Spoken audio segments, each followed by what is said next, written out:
So as you know, I've already posted to Blackboard an example research proposal, example of your final project.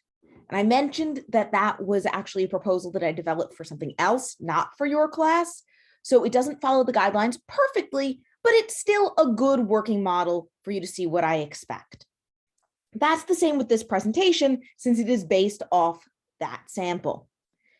The big key difference here is that this will probably run longer than your allocated 5 to 7 minutes. And don't forget, you do have up to 12 minutes, including Q&A. But if you don't do Q&A, which you were graded on, that's a problem. So you do want to leave your 5 minutes for that and keep this down to about 5 minutes, because I will cut you off at 12 minutes if you're still talking, whether you're responding to classmates' question or still doing your presentation. Because if not, we won't be able to get through all 5 presenters in a class period. So please just keep that in mind, that this may be a little longer than what you're doing. Here goes. So I'm going to talk today about overcoming polarization. We know that polarization is a problem for lawmaking because partisan polarization in the federal government, Congress, and in state governments, which are also polarized, can cause gridlock. That's because when the two sides, the two political parties, have moved so far apart as they have with polarization, makes it hard to get them to work together, to muster bipartisan coalitions. So we end up with gridlock, and we can't overcome these supermajoritarian procedures like the filibuster and like the veto. Presidential veto at the federal level and gubernatorial vetoes at the state levels. So policies end up staying the same, but the status quo sometimes changes around them. This is basically what Lee calls drift, which is to say that policy change is unguided. It's out of step with the needs of citizens. So any policy that policy change that happens is just sort of happens, right? It's not planned. And as the status quo changes and policy stays the same, that may also look like policy change. But of course, Congress isn't the only place where we see polarization. We see polarization in the public too, at the very least affective polarization, right? Even if we are not ideologically polarized, we in the public seem to hate the other side more than we used to. Now, critically, the public can overcome polarization. We view facts through a partisan lens. However, small incentives will actually correct for much of that skew. So, for example, if you ask a Democrat, is the economy good? When the president is a Democrat, they're likely to say yes, even if it's not. President's a Republican, they're likely to say no, even if it is. And the same thing is true of Republicans, but obviously flipped. Now, if you just incentivize them by paying people just a little teeny bit of money for the correct answer, or to admit genuinely, I don't know, basically you fix the issue. So some sort of incentive will overcome polarization. Now, to see how this could happen, how polarization could be surmounted in legislatures, I wanted to look at a specific case study. Because with one case study, we can get rid of a lot of confounding variables and focus in just on what overcomes polarization, at least in this case. So I looked at the case of microbeads. If you're not familiar with these are basically little tiny plastic beads about the 0.5 millimeter in diameter, which is sort of the thickness of a hole on a popcorn kernel. So you know how those get stuck in your gums? Well, that's actually what can happen with microbeads. And that's how they first came to the public attention. When a dental hygienist noticed that the little blue microbeads that were in Crest toothpaste, just to make it look nice, were getting stuck in people's gums and causing problems. And it turns out that the dangers aren't just periodontal disease. They actually make up 4/5 of the plastic in the Great Lakes, and about 1/4 of fish at California fish markets back in 2013 had some sort of plastic in them, and a large percentage of this was microplastics. Now, microplastics were in a lot of wash-off cosmetics like toothpaste and a lot of cleaning products. And as we realized they were a problem, states started banning them. Illinois was the first in 2014 with a ban on wash-off cosmetics. California became the first to ban biodegradable plastic microbeads because, as it turns out, these don't biodegrade properly in marine environments. Whoops. So the question is, why did states pass microbead bans, especially states like California, which have high levels of polarization? And also, why did states with Republican governors, so divided governments, or possibly just Republican governments, pass microbead bans? Wisconsin passed this under Scott Walker, New Jersey under Chris Christie.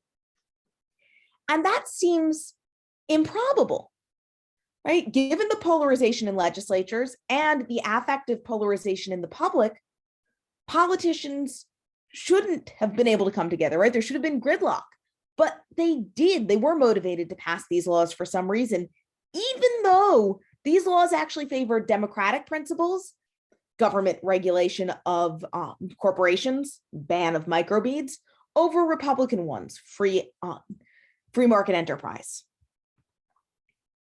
Now, I propose that, similar to people finding just a little monetary incentive makes them stop using partisan lenses to view things, so too does self-interest motivate politicians to work together.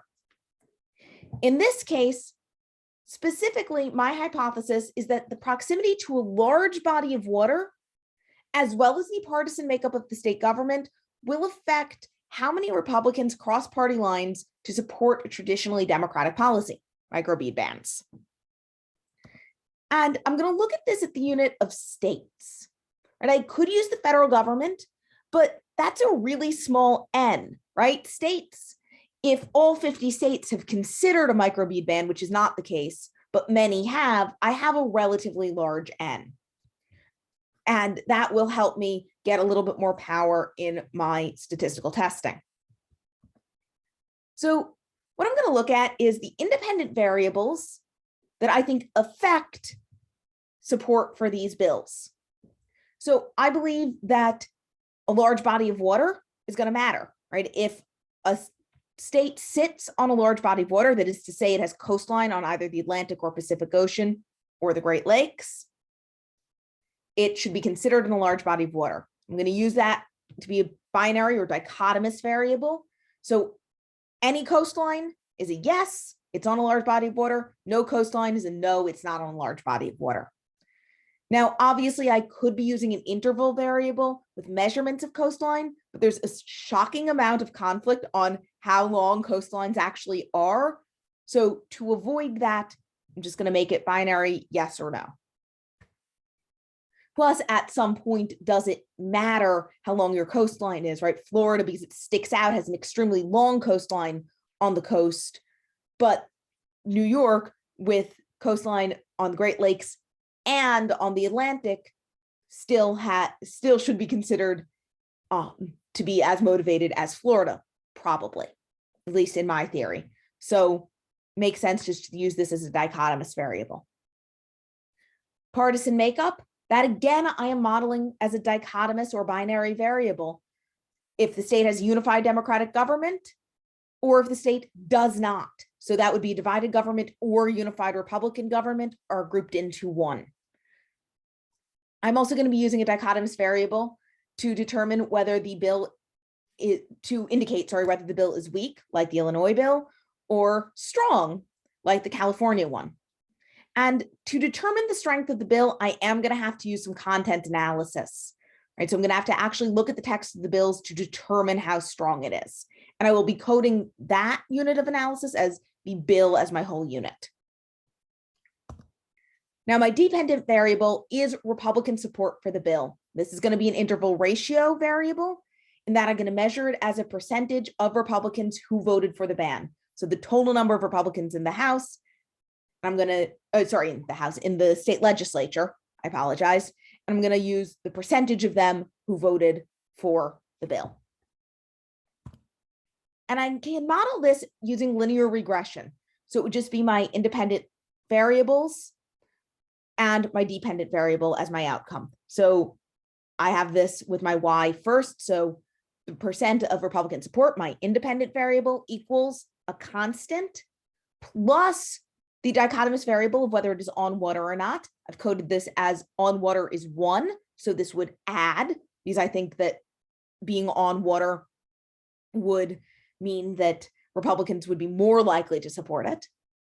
Democrat control of the chamber will add as well, because I would expect that Democratic control would actually result in slightly more Republican support. And the ban strength will work against it. So the stronger the ban, the lower the Republican support. And that will likely counteract some of the Democratic control, as we will see in just a minute. Now, conveniently, all the data I need to plug into this equation is, or to plug into the software to get this equation out, rather, is available in the public. All right, proximity to water, partisan controlled state houses, both public record, and votes on bills are recorded, so I can find out who voted how. And importantly, obviously, if a bill is proposed or passed into law, that text will be public record, so I can access it and use content analysis to determine the strength of the bill. Now, this, I believe, will work because Republicans in states on large bodies of water are just more likely to perceive a self-interest in passing this ban. Now, the self-interest may come from electoral connection. Voters near potentially microbead polluted water might put pressure on their legislators, or maybe they just feel it's the right thing to do for their state. I don't know. I can't determine this from my model, but there is some clear self-interest.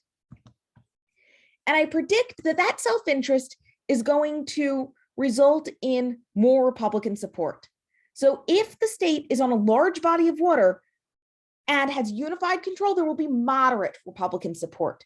Now, I say this because a unified Democratic government is going to produce a very strong bill. So that's going to counteract some of the Republican support that might have come from self-interest alone. Now, if there's a divided government or unified Republican control, there's either going to be the veto game at stake moderating the bill, or Republicans who would generally prefer a weaker bill, less regulation on corporations.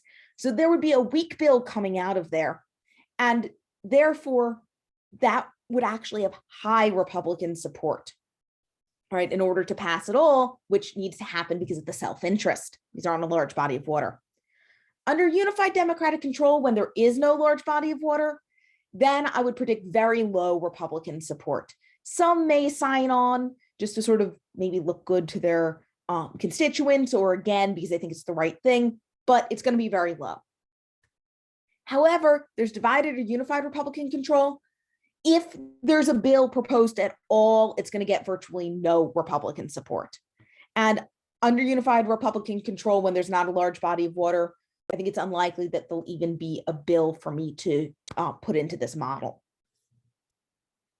So overall, the consequences of determining if that model is correct are far-reaching, because we are living in an era of high partisan polarization. So it's helpful to know how we can pass legislation and prevent gridlock.